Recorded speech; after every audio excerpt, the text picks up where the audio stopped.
So everyone was race, religion, and sex in Utah was the name of it. And so I pitched that in 2011, I think, to Showtime, which means I would have been about 50 years old, right?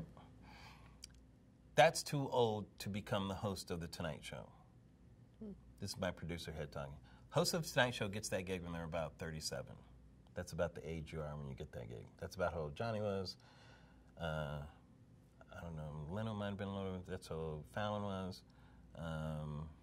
People, that's just the magic age to get that, you know. Jon Stewart was about that age when he did The Daily Show. You know, there's something about around that age, you know, when you are chosen to do that, if you are one of those people that are chosen. You're certainly not chosen to do it at 50.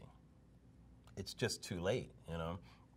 So I felt the window for me to do that type of show, not that I thought I would be doing that type of show, but that was the example that was out there. Remember, only John was doing something like The Daily Show.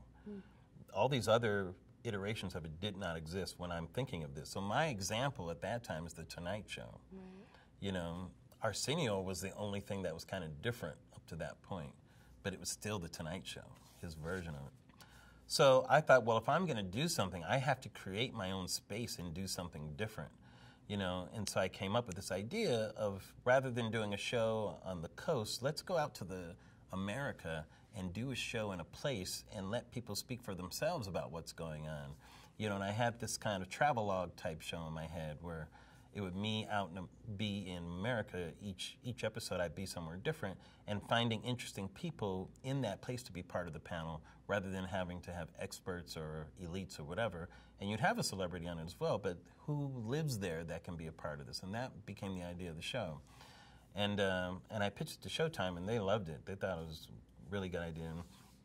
And I thought, okay, if I'm going to be doing this, this is a form that feels comfortable to me.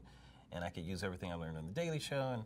And up to that time, I had done a lot of like panel discussions, like at colleges and for events and interviews. I've done a lot of interviews off camera that kind of prepared me for that at the same time too. So I thought doing a panel discussion is a good format for me because I'm kind of a counterpuncher with things. I do the active listening. I love hearing what people are saying and reacting to it.